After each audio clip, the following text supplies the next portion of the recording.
Students, welcome to my YouTube channel. तो students, आज हम लोग पढ़ेंगे क्लास 7 के हिस्ट्री चैप्टर 1, जिसका नाम है tracing changes through 1000 years.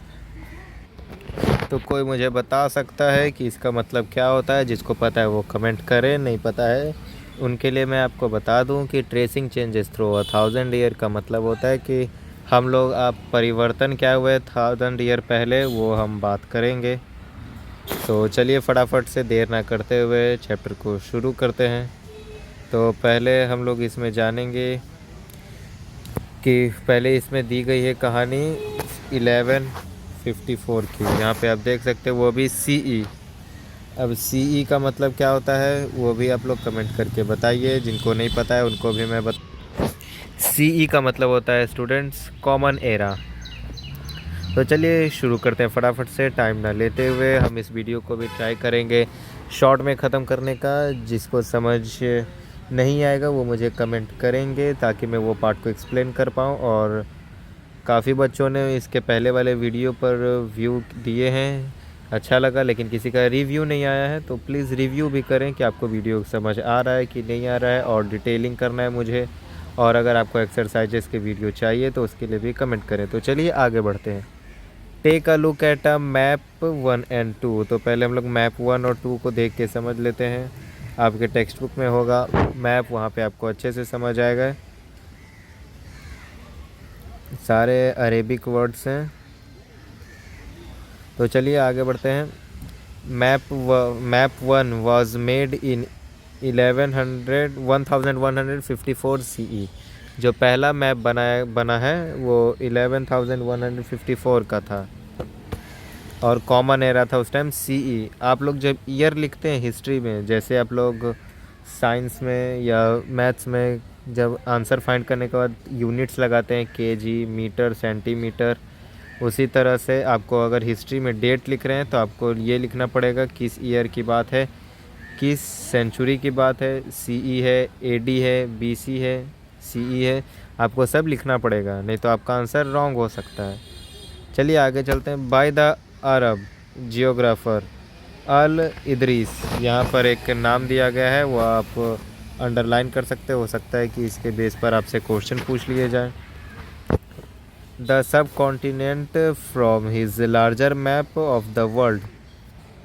Map 2 was made in the 1720 में बनाया गया था बाय फ्रेंच कैटोग्राफर, और इसको बनाया गया था फ्रेंच कैटोग्राफर, उसका नाम यहाँ पर नहीं दिया गया है।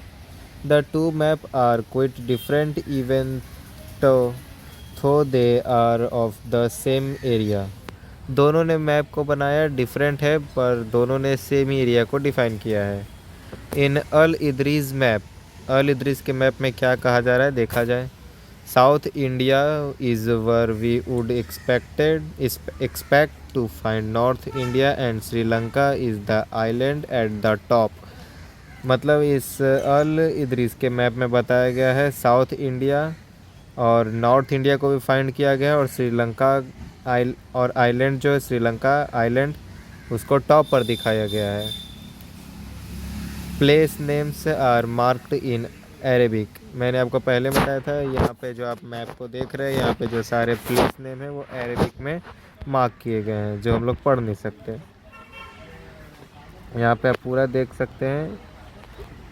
यहाँ पे इंडिया भी नहीं लिखा हुआ है, इसको कोई इंडिया मत पढ़ लेना, नहीं तो टीचर ने पूछा मैप में इंडिया कहाँ है तो आपने लोकेट कर दिया। इंडीज़ है, ये इंडीज़ है, इंडीज़ लिखा हुआ है, आप लोग अच्छे से देखें ध्यान से। मैं अंडरलाइन कर रहा हूँ फिर से, INDES लिखा हुआ है, एक एक वर्ड को अंडरलाइन कर रहा हूँ, देख लो अच्छे से बच्चों।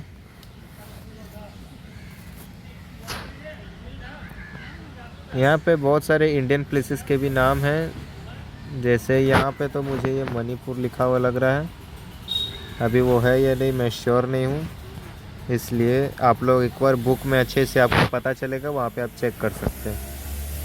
And there are some well known names like Kannauj in Uttar Pradesh spelled in the maps as Kannauj. ये कन्नौज का भी जिक्र किया गया इस मैप में, और यहाँ पे उसका अरेबिक में उसका कैसा प्रोनाउंस होगा, क्यू से उसका प्रोनाउंस होगा। जैसे कि हम लोग अगर आप 8th स्टैंडर्ड में आएंगे तो आपको कहीं पे मीर कासिम का स्पेलिंग KASIM होगा, तो कहीं QUASIM होगा। तो जो QUAISM होगा वो होगा आपका अरेबिक वर्ड, और के से जो स्टार्ट होगा वो आपका इंडियन वर्ड होगा। तो इसमें भी आपको कंफ्यूज नहीं होना है, मीनिंग दोनों का सेम होता है, प्रोनाउंस भी थोड़ा डिफरेंट होता है, बस एक का मतलब अरेबिक होता है और एक इंडियन। आगे बढ़ते हैं। Map 2 was made nearly 600 year after map 1। Map 2 जो था वो 600 ईयर के बाद बना है, उसके आसपास, यहाँ पे नियरली लिखा गया, कंफर्म नहीं है, उसके आसपास बना है मैप 1 के बनने के बाद। मतलब मैप 1 जब बना 1154 में, उससे 600 ईयर मतलब 1160 के आसपास ये मैप 2 बन चुका था। During which the information about the sub continent had changed considerably. This map seems more familiar to us, and the coastal areas in particular are surprisingly detailed. इस मैप में जो है वो फैमिलियर मतलब सब एक दूसरे से कनेक्ट हैं, और कोस्टल एरिया को पर्टिकुलरली बताया गया है, डिटेलिंग की गई है। This map was used by European sellers and merchants on their voyage. और ये जो मैप का था इसका यूज़ किया यूरोपियन सेलर और मर्चेंट्स। सेलर तो आप लोग जानते हैं, वास्को ड गामा एक सेलर थे जो पोर्टुगीज़ से इंडिया आए थे, उसी को सेलर कहते हैं, जो सी रूट के ज़रिए new new country, new new areas find करते हैं, देज पीपल नोन एज सेलर। और मर्चेंट्स जो व्यापारी होते हैं, पहले के टाइम पर एरोप्लेन नहीं था, जिसके कारण वो लोग सी रूट से आते थे, तो सी रूट को फाइंड करने के लिए, उन्हें डिटेल करने के लिए मैप का यूज़ करता था। तो ये सी मैप को यूज़ किया गया यूरोपियन सेलर और मर्चेंट्स द्वारा।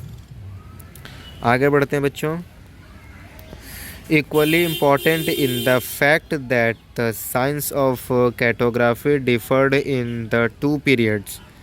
When historians read documents, maps, and text from the past, they have to be sensitive to the different historical background, the contexts in which information about the past was produced. और यही से महत्व दिया गया जब कैटोग्राफी peoples जो थे वो 2 पीरियड में डिवाइड किया इसको, और जब हिस्टोरियंस ने इसको पढ़ा इस डॉक्यूमेंट्स को, तब उन्होंने मैप देखा, उसके टेक्सचर देखे, और जो पुराने चीज़ को देखे वो देखकर थोड़ा वो सहमे, और उसके बैकग्राउंड के बारे में और इन्फॉर्मेशन निकालना का शुरुआत किया। अब यहाँ पर देखते हैं न्यू एंड ओल्ड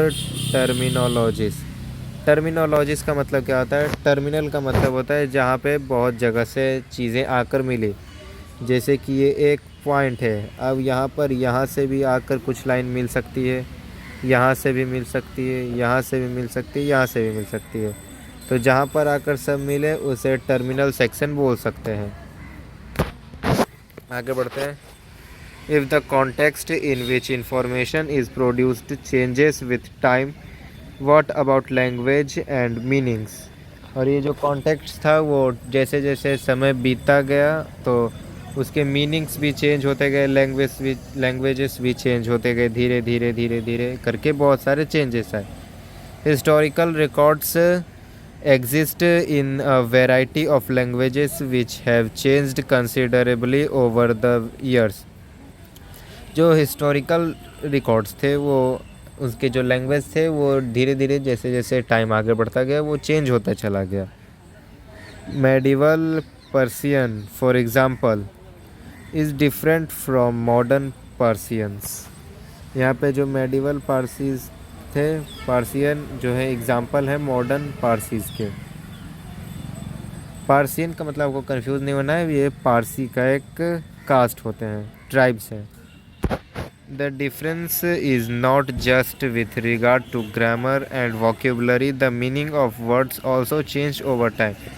और ये डिफरेंट नॉर्मल डिफरेंट नहीं था, ये जस्ट ग्रामर और वोकेबुलरी, जैसे कि मैंने बताया आपको कासिम और कासिम का फ़र्क उसी तरह का था। वोक्यूबलरी और ग्रामर मतलब बोलने के तरीके को चेंज किया गया इसमें, बस और कुछ नहीं था। कुछ पारसी जो थे वो कुछ नामों को आसानी से लेने में तकलीफ़ होती थी और कुछ शब्द को जो था वो आसानी से बोल पाते थे। तो जो शब्द को लोग कठिनाई से बोलते थे उसका उन लोगों ने चेंज की उसमें थोड़ा। Take the term Hindustan for example, ये बहुत अच्छा एग्ज़ाम्पल है, ये शायद आपसे एग्ज़ाम में पूछ भी लिया जाए। ये जो एग्ज़ाम्पल है हिंदुस्तान, पहले हमारा नाम इंडिया का हिंदुस्तान क्यों पड़ा? कोई बता सकता है? कमेंट में करें। नहीं पता है तो आगे हम लोग डिस्कस करेंगे इसको, लेकिन इस चैप्टर में नहीं, आगे के चैप्टर में, क्योंकि हमें पहले ये चैप्टर ख़त्म करना है।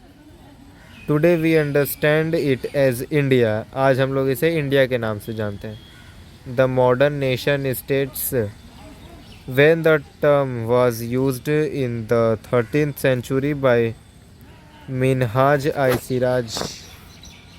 यहाँ पे जो नेम्स आते हैं जिसके भी आपको ये अंडरलाइन करते जाना है, क्योंकि ये सारे नाम जो हैं fill in the blanks true false में पूछ लिए जाते हैं।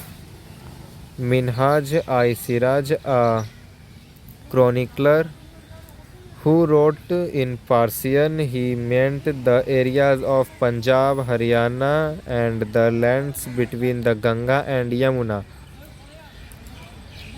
यहाँ पे आपको क्या बताया गया है कि मिनहाज आई सिराज एक क्रोनिकलर थे, उन्होंने पार्सियन लिखा है, पारसी लैंग्वेज को लिखा है, और उसमें उन्होंने ये बताया, मतलब उन्होंने पारसी लैंग्वेज में एक बुक लिखी है जिसमें उन्होंने पंजाब हरियाणा के बारे में बताया है, उनके एरियाज़ को डिटेल किया है, और गंगा और यमुना के बीच में जितने भी लैंड हैं उनको डिस्क्राइब किया है।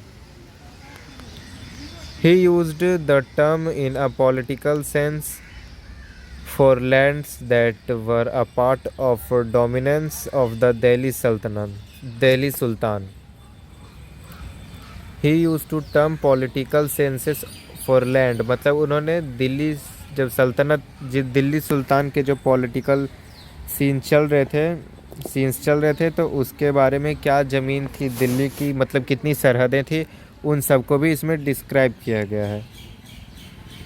The areas included in the term shifted with the extent of sultanate, but the term never included south India. जैसे जैसे समय बीतता गया, दिल्ली सल्तनत बड़ा होते गया, वैसे वैसे एरिया भी उनकी बढ़ती गई।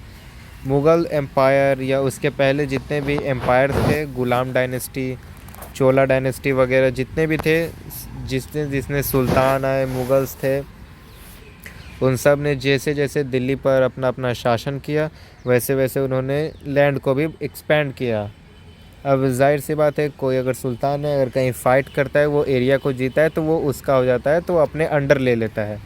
तो जिस टाइप से उनकी एरिया बढ़ती चली गई, लेकिन इन सब में साउथ इंडिया कभी इंक्लूड ही नहीं हुआ।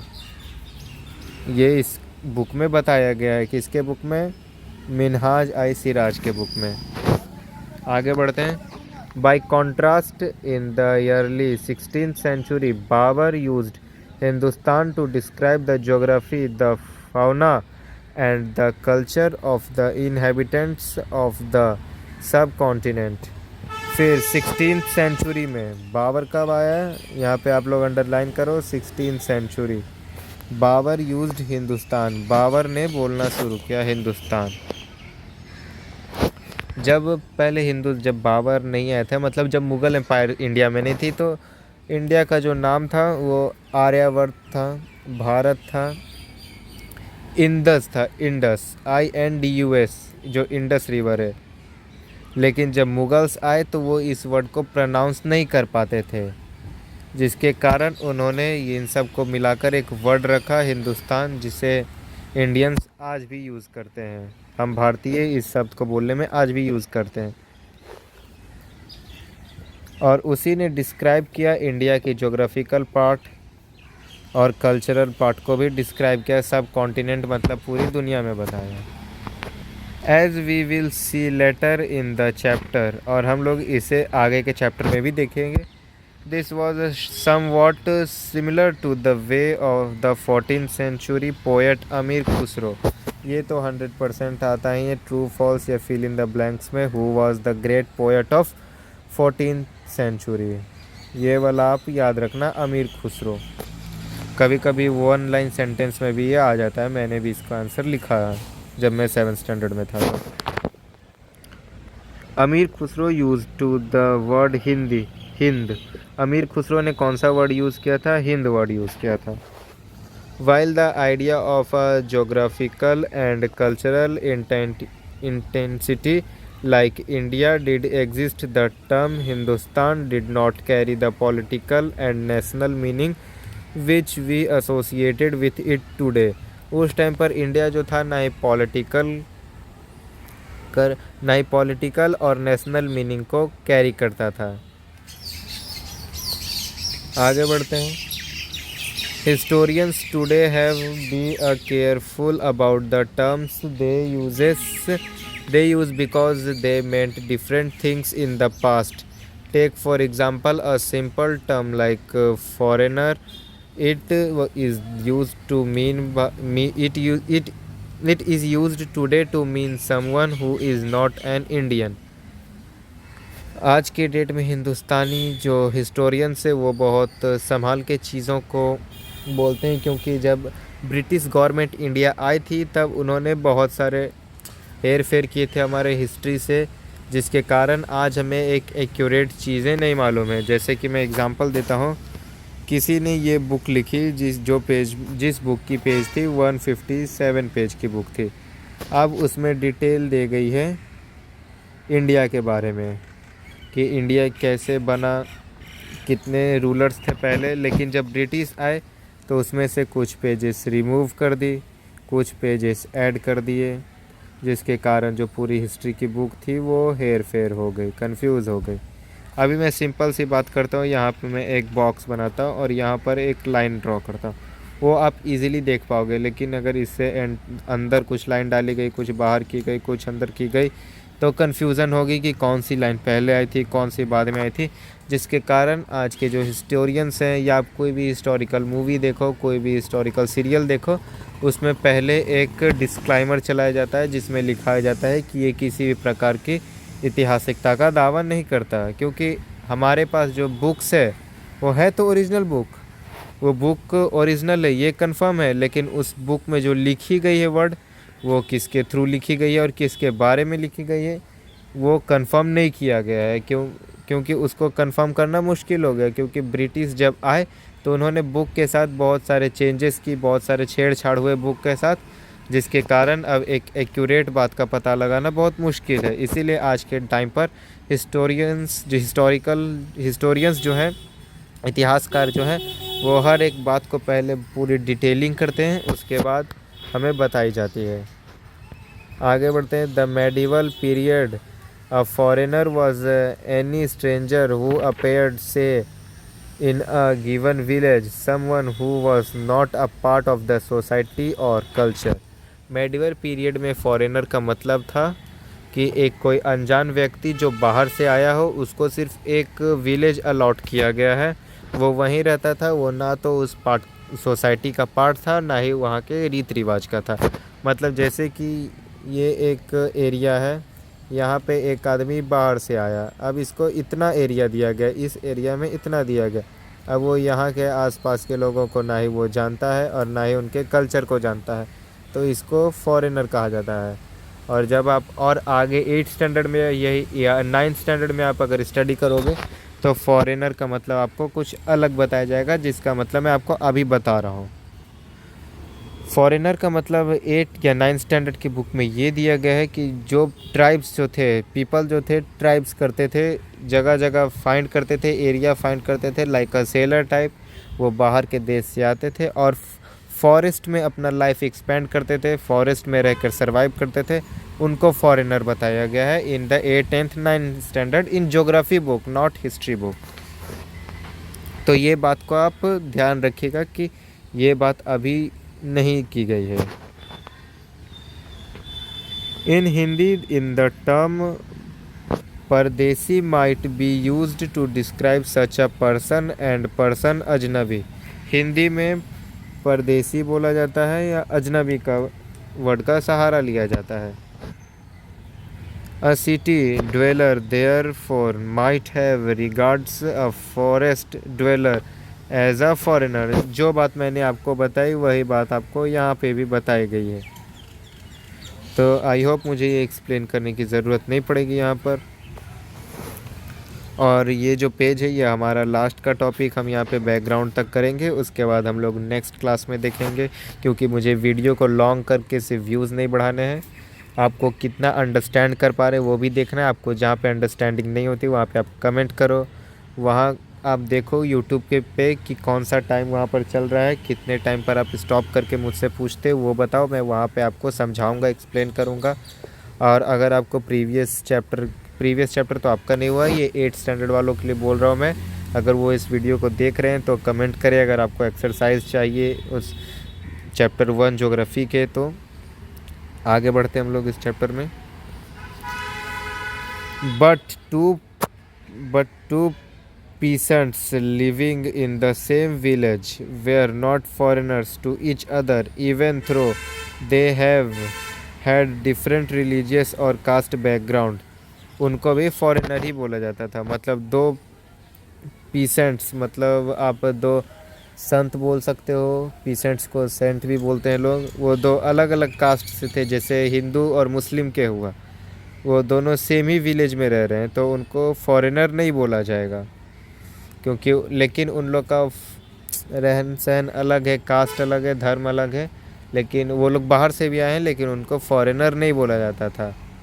जैसे कि मैं आपको बता दूं कि ये है हमारा इंडिया और ये एक कोई भी अनदर इंडियन कंट्री ले सकते हैं, ऐसे तो बहुत कम है, लेकिन अगर हम लोग ले लिए इंडियन कल्चर की कंट्री और वहाँ से कोई ये सेंट, दो बड़े बड़े सेंट हैं, दोनों अलग अलग कास्ट से, अलग अलग रिलीजियस से बिलोंग करते हैं। चलिए ये एग्ज़ाम्पल आपके लिए हार्ड हो जाएगा, एक और एग्ज़ाम्पल लेते हैं। ये एक विलेज है, ये एक विलेज है और यहाँ से एक और विलेज है, ये बड़ा विलेज है, यहाँ से बौद्ध कास्ट के पीपल आकर रह रहे हैं और यहाँ से हिंदू कास्ट के पीपल, सेंट जो भी कहें आप, वो रहने आए हैं। दोनों एक दूसरे को जानते नहीं हैं, दोनों का कल्चर कास्ट अलग है, लेकिन वो लोग दूसरे स्टेट से आए हैं तो उनको फॉरेनर या ट्राइब्स नहीं कहा जाएगा, ये उस टाइम का रूल था। तो आज के लिए हम चैप्टर को यहीं स्टॉप करते हैं। आई होप आपको चैप्टर समझ आया होगा, नहीं समझ आया तो मुझे कमेंट करें ताकि मैं आपको और डिटेल करूं। और मेरे पास एक और है जिनके, मेरे एक अंकल हैं जिनका यूट्यूब चैनल है इंग्लिश का, आप उस वीडियो को देखें, वो आपके लिए हेल्पफुल होगा। उसका लिंक मैं अपने चैनल में प्रोवाइड करके रखा हूँ, पिन कमेंट में ऐड रहेगा डिस्क्रिप्शन में। और जहाँ पे आपको समझ नहीं आता है वहाँ पे आप कमेंट करें, पूछें मुझसे। Thank you so much, thanks for watching.